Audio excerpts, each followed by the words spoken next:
বুমবাদা এটা কি শোনালি? ৩ জিত একসাথে আছেন এবং ৩ সুপারস্টার যে কিনা বাংলার স্টার এবং বাংলার সুপারস্টার তারা ৩ জিত একসাথে আছেন। Hi friends, welcome to my YouTube channel. যারা নতুন হয়ে আছো চ্যানেলটি সাবস্ক্রাইব করে দাও। বুমবাদা এটা কি শোনালেন? সত্যি সত্যি যদি হাসে তাহলে তো কোনো খেলা নেই এবং কোনো আড্ডা নেই, শুধু ব্লাস্ট হবে এই সুপারস্টারকে নিয়ে। তো বুমবাদা কিন্তু তার বিজয়নগরের হিরের এই মুভির প্রমোশন ক্ষেত্রে কিন্তু সেখানে কিন্তু একটি ইন্টারভিউ নয়, তো সোশ্যাল মিডিয়াতে চলে আসে এবং বিজয়নগরের হিরে এই মুভিটা কিন্তু 23শে জানুয়ারি রিলিজ দেয় এবং পুরো 22শে জানুয়ারি সেই মুভির প্রমোশন ক্ষেত্রে কিন্তু তিনি বলেন এবং তাকে অনেক আগে সোশ্যাল মিডিয়ারা প্রশ্ন করে যে বিজয়নগরের হিরে মুভিটা তোমার কাছে ভালোর জন্য কিন্তু অভিনয় করেছো, তো এটার জন্য এক্সাইটেড ছিলে? তো তিনি বলেছেন যে আমি বরাবরই কিন্তু এক্সাইটেড হয়ে থাকি যে বিজয়নগরের মুভি এটাও আমার একটা ভালো একটা মুভি এবং এই মুভিটাও দর্শকরা ভালো সাপোর্ট করছে এবং সব জায়গাতে কিন্তু টিকিট সেল হচ্ছে এবং টিকিট বিক্রি হচ্ছে। অলরেডি সব টিকিট বিক্রি হয়ে গিয়েছে, তো দর্শকরাও কিন্তু ভালোভাবে টিকিটগুলো পেয়েছে, এটার জন্য অনেক খুশি হচ্ছি।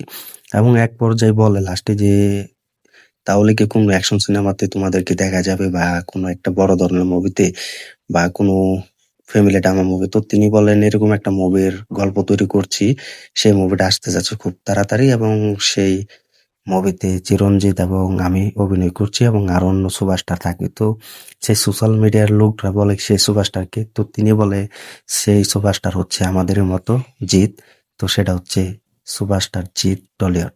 তো এটা কিন্তু তিনি জানিয়ে দিয়েছেন। তো ভাবতেই পারছো যে সুপারস্টার বুমবাদা তিনি জানিয়ে দিয়েছেন যে আমরা ৩ জিত একসাথে আছি, সুপারস্টার যেহেতু আমাদের সাথে থাকছেন এবং চিরঞ্জিত তিনিও জানিয়ে দিয়েছেন যে তিনি অলরেডি দেখিয়ে দিয়েছেন যে জিতও থাকতে পারে এবং বুমবাদা বলে সত্যি সত্যি থাকে এবং সেই সোশ্যাল মিডিয়ার লোকজন বলে যে এটা মিথ্যে না গুঞ্জন।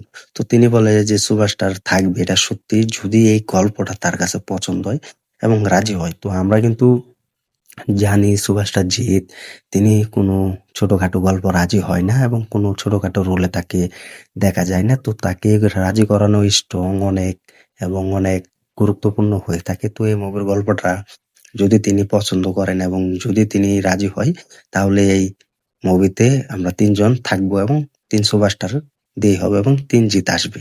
তো এটা ভাবতেই পারছো সুপারস্টার জিতদার সেই গল্প যদি রাজি হয়, পছন্দ হয়, তাহলে ৩ সুপারস্টার মানে ৩ জিত, চিরঞ্জিত, বুমবাদা এবং সুপারস্টার জিত টলিউড বস এই মুভিতে থাকবেন। তো ভাবতেই তো পারছো যে কি হবে।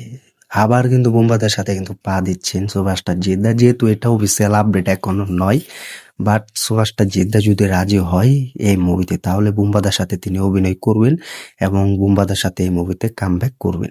তো এটা যদি হয়, তো এটা যদি না হয় অফিসিয়াল ভাবে সুপারস্টার জিদ্দা, তো আমরা তো সকলেই জানি যে সুপারস্টার জিদ্দা কোনো তার গল্প রাজি হলে কিন্তু সেই গল্পটা তিনি করেন এবং সেই মুভিতে অভিনয় করেন, আর রাজি না হলে তিনি রিজেক্ট করে দেয়, এটাতে রাজি হয় না এবং এই মুভিতে অভিনয় করে না।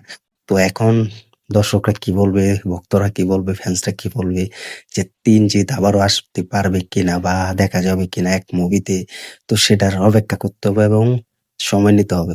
তো কমেন্ট করে জানিয়ে দাও বুমবাদা যে কথাগুলো বললো সেটার উদাহরণ হিসাবে যদি সুপারস্টার জিদ্দার সেই গল্পটা যদি রাজি হয় তাহলে একসাথে দেখতে পাবে এবং একসাথে আসতে পারে এবং আমরাও আবার সুপারস্টার জিদ্দা এবং বুমবাদাকে আবারও একসাথে পাবো এবং এক মুভিতে অভিনয় করতে দেখা যাবে। তো কমেন্ট করে জানিয়ে দাও। আমিও চাই যেন সেই গল্পটা আমাদের টলিউড বসের রাজি হোক এবং অ্যাকশন সিনেমাই হতে পারে সেই গল্পটা, এবং গল্প রাজি না হলে কিছু করার নেই, নাও আসতে পারে এই ৩ সুপারস্টার একসাথে। তো দেখা যাক। তো কমেন্টে জানিয়ে দাও আর কি যদি আসে কেমন হবে বাংলা ইন্ডাস্ট্রি হতে, কমেন্ট করে জানিয়ে দাও। ভিডিওটি ভালো লাগলে শেয়ার করে দিও, চ্যানেল নতুন হয়ে থাকলে চ্যানেলটি সাবস্ক্রাইব করে দিও। দেখা হবে নতুন ভিডিও নিয়ে, নতুন আপডেট নিয়ে। ধন্যবাদ সবাইকে এতক্ষণ সাথে থাকার জন্য।